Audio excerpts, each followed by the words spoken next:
ሰላም እንዴናችሁ የተወደዳችሁና የተከበራችሁ የኢትዮ አርሰናል ዩቲዩብ ቻናላችን ቤተሰቦች በያላችሁበት የዓለም ዳርቻ ሁሉ አክብሮታዊ ሰላምታችን ይድረሳችሁ መልእክታችን ነው። ከኢትዮ አርሰናል ዩቲዩብ ቻናል ለሰዓቱ ወደ እናንተ ለማድረስ የመረጥናቸውን አርሰናላዊ ጉዳዮችን እንደሚከተለው ማስደመጣችንን አሃዱ ብለን የምንጀምር ነው የሚሆነው። ለቻናላችን አዲስ ከሆናችሁ ሰብስክራይብ ነባሮቹን ቪዲዮ ላይክ እና ሼር እያደረጋችሁ ለብዙሃኖች ዘንድ ተደራሽ ታደርጉን ዘንድ እኛም በአክብሮት የምንጋብዛችሁ ነው የሚሆነው። ዛሬ እንግዲህ ከመድፈኞቹን የሚመለከቱ እጅግ በጣም በርከት ያሉ ጉዳዮችን እያነሳሳን እስኪ አብረን እንግዲህ ከቀጣይ ደቂቃዎችን የምናሳልፍ ነው የሚሆነው። ወደ ተቀዳሚው ጉዳያችን ነው በቀጥታ የምወስዳችሁ። እንግዲህ መድፈኞቹ አርሰናል የውድድር ዓመቱ እንግዲህ ሲጠናቀቅ በዝውውር መስኮቱ ላይ በርካታ የሚባሉ እንቅስቃሴዎችን እንዲያደርጉ በመተሰብ የአርሰናል ከፍተኛ አመራሮች እንግዲህ የገንዘብ በጀታቸውን ስለማሳውቃቸው የወጡ መረጃዎችን አመላክቷል። እንግዲህ አርሰናል በመጪው ክረምት የዝውውር መስኮት ላይ ምን ያክል ያወጣል በሚለው ጉዳይ ቤን ጃኮብስ እንግዲህ ከመረጃዎች አሉኝ ብለዋል። ያለኝ መረጃ እንደሚያሳየው ከሆነ ይላል ቤን ጃኮብስ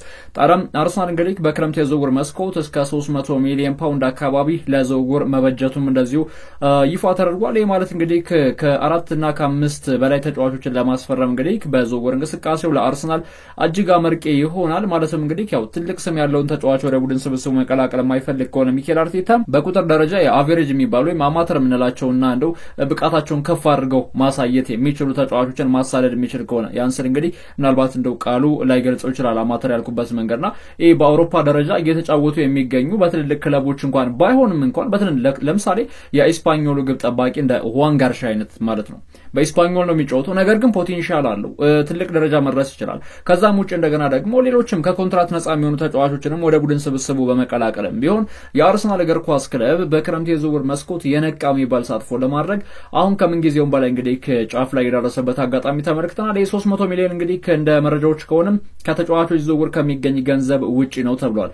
300 ሚሊዮን የተበጀተው ለሚኬል አርቴታ ያ ማለት እንግዲህ ተጫዋቾች የሚሸጡ ከሆነ ከተጫዋቾች ዝውውር የሚገኙ ገንዘቦች በሙሉ በዝውውር መስኮቱ ላይ እንደገና ኢንቨስት ይደረጋል። ለምሳሌ ኬረን ቲርኒ ክለቡን ለቀው መውጣታቸው የሚቀር አይደለም። 5-10 እንግዲህ ከኬረን ቲርኒ ዝውውር የመገኘቱ ጉዳይ የሚቀር አይደለም። ከዛ ማለፍ ሲል ጃኮብ ኪዌር እነዚህም ተጫዋቾች እንግዲህ ኤምሬትስን ለቀው ለመውጣት የሚገደዱ አይነት ተጫዋቾች ናቸው ሲዝኑ ላይ። ለማንኛውም እንግዲህ ከአርሰናል 300 ሚሊዮን አካባቢ የዝውውር ገንዘብን እንደዚሁም ኢንቨስት ለማድረግ ዝግጅቱን አጠናቋል። እንግዲህ ከታዲያ በአርሰናል የዝውውር እንቅስቃሴ ፈላጭ ቆራጭ ሆናል ተብሎ በቅርብ ወደ ኤምሬትስ የመምጣቱ ጉዳይ የማይቀር የሆነው የስፖርቲንግ ዳይሬክተርነት ሚናን የሚዘውረው አንድሪያ ቤርታ ተቀዳሚው ሰው ነው አይደለ? አንድሪያ ቤርታ ታዲያ በዝውውር እንቅስቃሴ ክለቡን በምን አይነት መልኩ ሊያጠናክር ይችላል? የአርሰናል እግር ኳስ ክለብ በሚፈለገው ልክ ፐርፎርም እንዲያደርግ አንድሪያ ቤርታ የሚጠበቅበት ስራ እጅግ በጣም ብዙ ነው። በክለቡ የሚገኙ ተጫዋቾች በተለይ ፐርፎርማንሳቸውን አጉልተው ከማሳየትም ባለፈ በሜዳ ላይ እንቅስቃሴዎች ደጋፊዎችን መካስ እንደዚሁም ደግሞ ከሜዳ ውጭ ባሉም ይሄ በጣም ትሁት የሆኑ ተጫዋቾችን ይፈልጋል አንድሪያ ቤርታና እነዚህን ተጫዋቾች እንግዲህ በምልመላ ሂደቱ በምን አይነት መልኩ ያሳለጠ ወደ ኤምሬትስ ያስኮበለላል የሚለው ጉዳይ የሚጠበቅ ነው። ለማንኛውም አርሰናል ግን በዝውውር መስኮቱ ላይ 300 ሚሊዮን አካባቢ ተበጅቶለታል። ይህንም የተበጀተለትን ገንዘብ እንግዲህ በትልልቅ ተጫዋቾች ላይ ያውለዋል ተብሎ ይጠበቃል። በምክንያትነት የሚነሱ ጉዳዮች አሉ። እንግዲህ ከነ ቻርልስ ዋትስም በዚህ ጉዳይ ላይ ዝምታቸውን ሰብረዋል።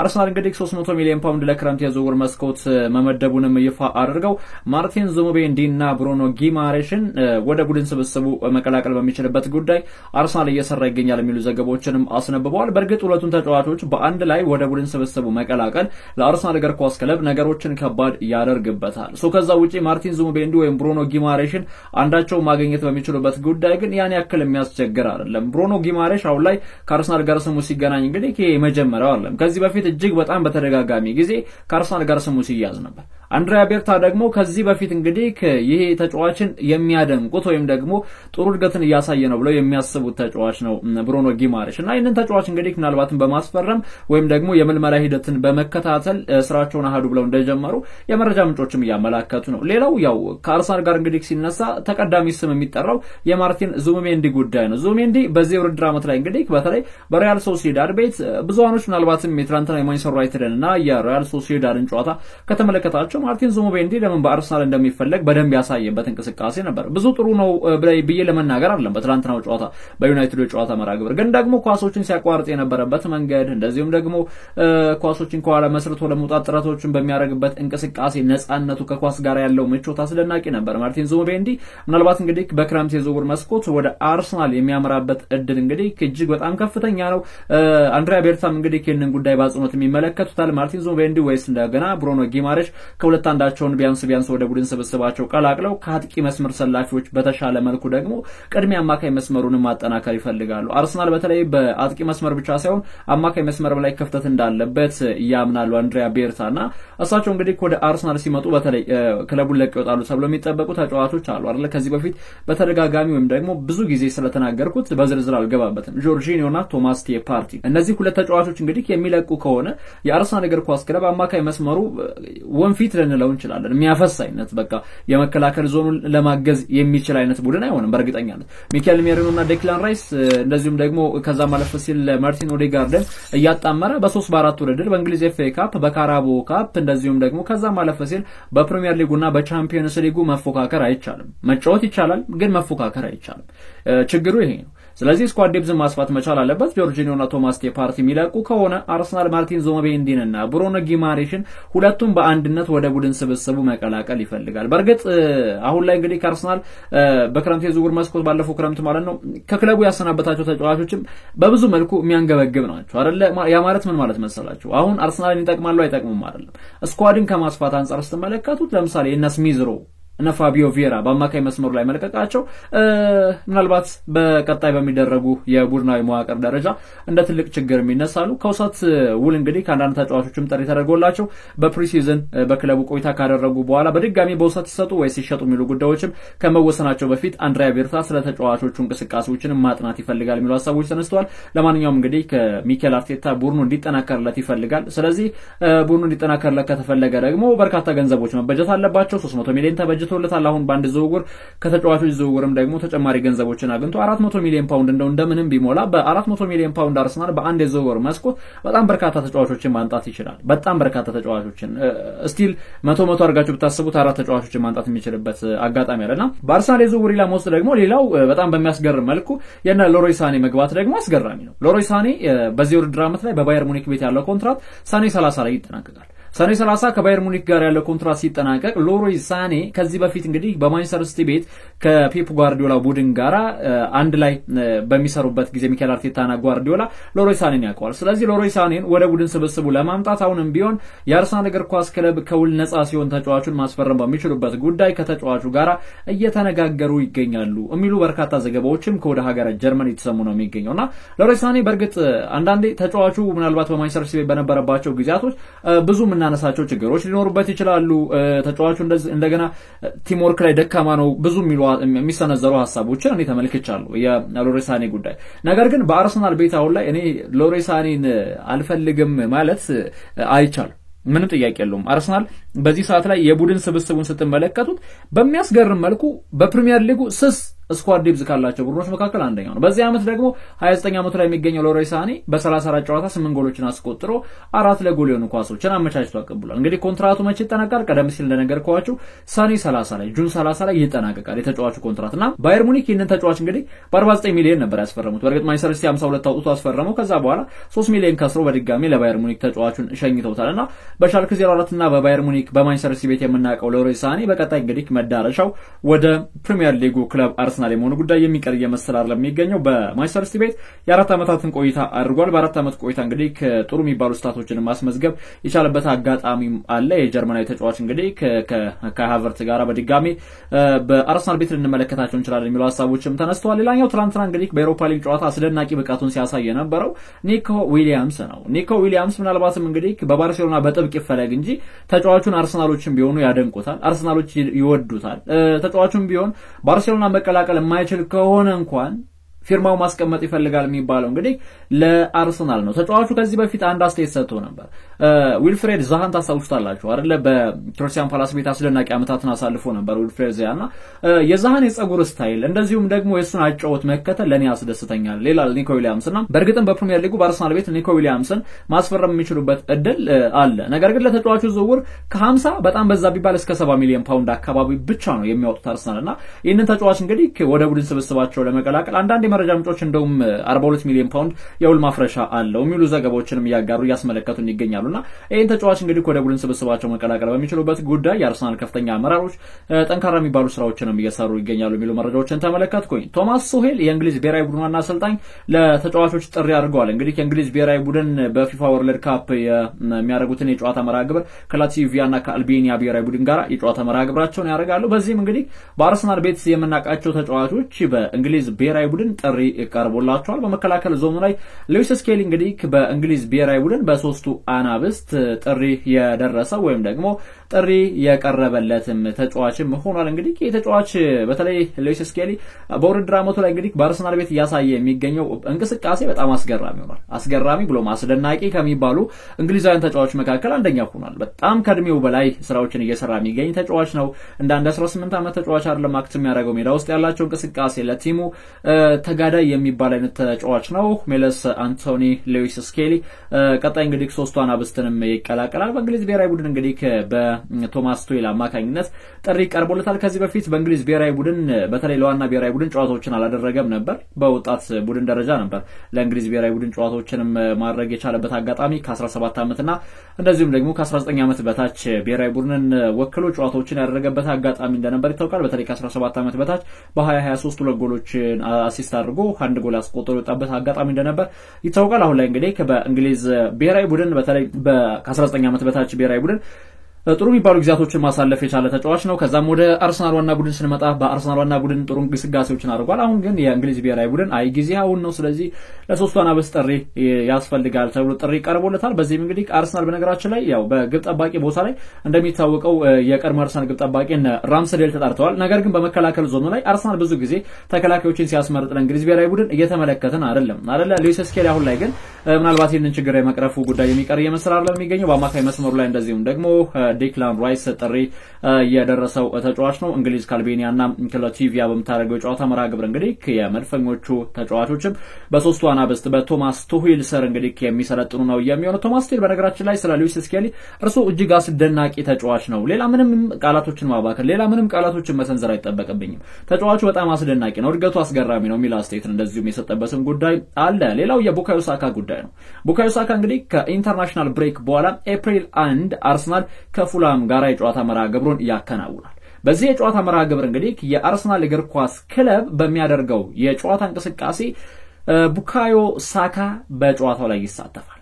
ቀጣይ አርሰናል እንግዲህ የፕሪሚየር ሊግ የመጨረሻ ጨዋታውን የሚያደርገው ዕለተ እሁድ 10:30 ሲል በቸልሲና በአርሰናል መካከል የሚደረገው ጨዋታ ነው ከኢንተርናሽናል ብሬክ አስቀድሞ። ከዛ በኋላ እንግዲህ ለበርካታ ቀናቶች ይቋረጥና በ16 ተጫውቶ ኤፕሪል 1 ላይ ነው የሚጫወተው። እንግዲህ በመካከል የ15 ቀናቶች ጋፕ ማለት ነው። ስለዚህ አርሰናል ከፉላም ጋር በሚያደርገው የጨዋታ እንቅስቃሴ ደግሞ ይሄ ጨዋታ የሚደረገው ቡካዮ ሳካ ከተመለሰ በኋላና ለጨዋታ ማች ፊትነሱ ከተስተካከለ በኋላ ነው። አሁን ለቸልሲ ጨዋታ ይደርሳል ቡካዮ ሳካ የሚሉ ሐሳቦችን ልታረምዱ ትችላላችሁ አድማጮች። ነገር ግን ሚኬል አርቴታ በዚህ ልክ በጣም እንዝላልነት የተሞላበትን ውሳኔ ወስናል ብላችሁ ተጠብቃላችሁ?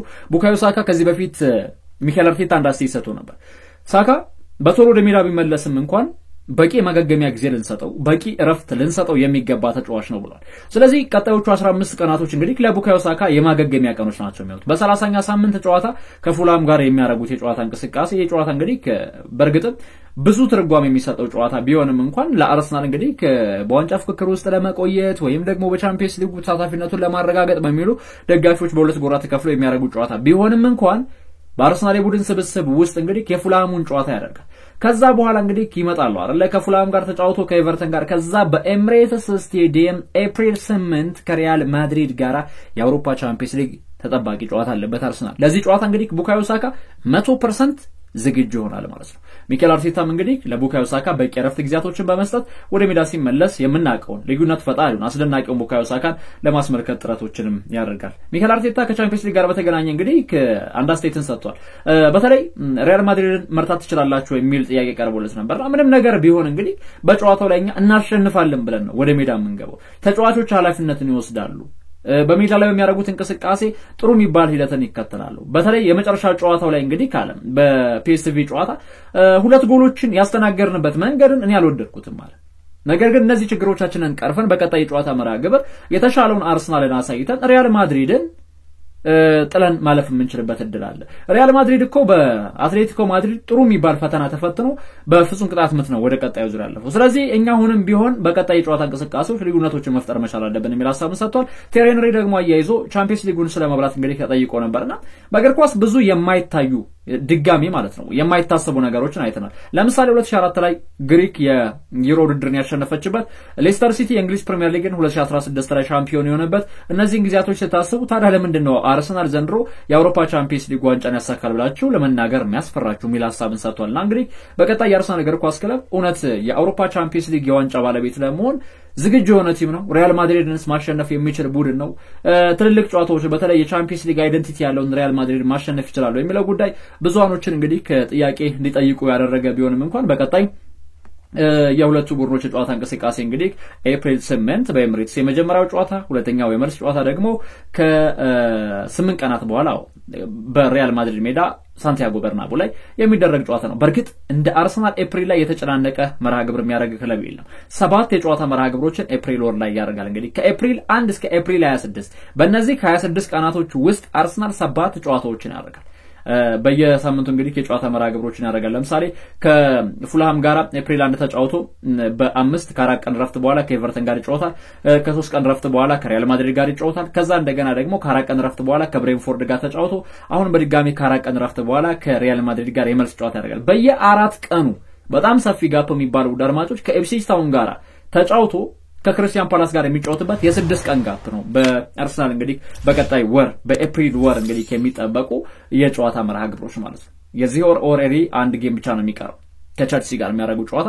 ለማንኛውም እንግዲህ እስኪ በርካታ ጉዳዮችን ያነሳሳ ነው የምንገኘው አድማጮች። አሁን ደግሞ አንድ መረጃን ተመልክቻለሁ። አርሰናል ኤምሬትስ ስቴዲየምን ለማዘመን እያሰበ ይገኛል ተብሏል። በተለይ የፕሪሚየር ሊጉ ክለቦች እንግዲህ ይህንን ነገር ተግባራዊ ሲያደርጉት መመልከት አዲስ አይደለም። ማንቸስተር ዩናይትድ 100,000 ደጋፊ የሚይዝ ስቴዲየምን ለመገንባት ስራዎችን እየሰራ ነው።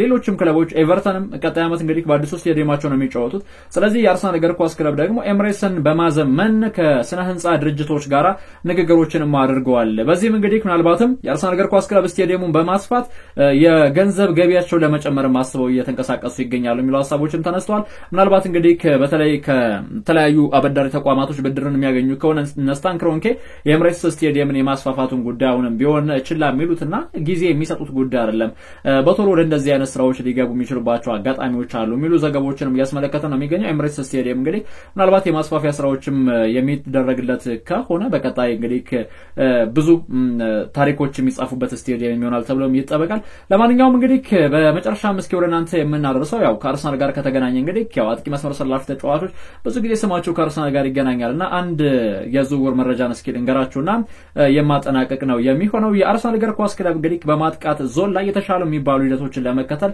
ከወዲሁ ምልመላዎችን እያደረገ ይገኛል የሚሉ ሐሳቦች ተነስተዋል። የ9 ቁጥር አጥቂ ቦታ ላይ እንግዲህ ከዋይን ሮኒ ዣን ፊሊፔ ማቲታን አስፈርሙ ብሎ ሪከመንድ ቢያደርግም እንኳን ሚኬል አርቴታ ግን አሁንም ቢሆን አይኑን የጣለው አሌክሳንደር አይዛክና ቤንጃሚን ሴስኮ ላይ ነው የሚሉ ሐሳቦችም ተነስተዋል። በተለይ ቤንጃሚን ሴስኮን እንግዲህ ወደ ቡድን ስብስቡ በማምጣት የክለቡ ቁጥር 1 አጥቂ ለማድረግ አሁንም ቢሆን ሰፊ ስራዎችን እየሰሩ ይገኛሉ የሚል መረጃን ተመልክቻለሁ። አንድሪያ ቤርታ ደግሞ ይህንን ጉዳይ በአጽንኦት የተመለከተው ነው የሚገኘው። ሌላው የራሂም ስተርሊንግ ጉዳይ ነው። ራሂም ስተርሊንግ እንግዲህ ኮንትራቱ ሲጠናቀቅ አርሰናል ተጫዋቹን በፍጹም በአርሰናል ቤት ማቆየት አይፈልጉም። ወደ እናት ክለቡ ቸልሲ ተጫዋቹን መመለስ በሚችሉበት ጉዳይ እንግዲህ ካሁንም ቢሆን ዝግጁ ነው እየጠበቁ ይገኛሉ የሚል ሐሳብንም እንደዚሁም ተመልክተናል።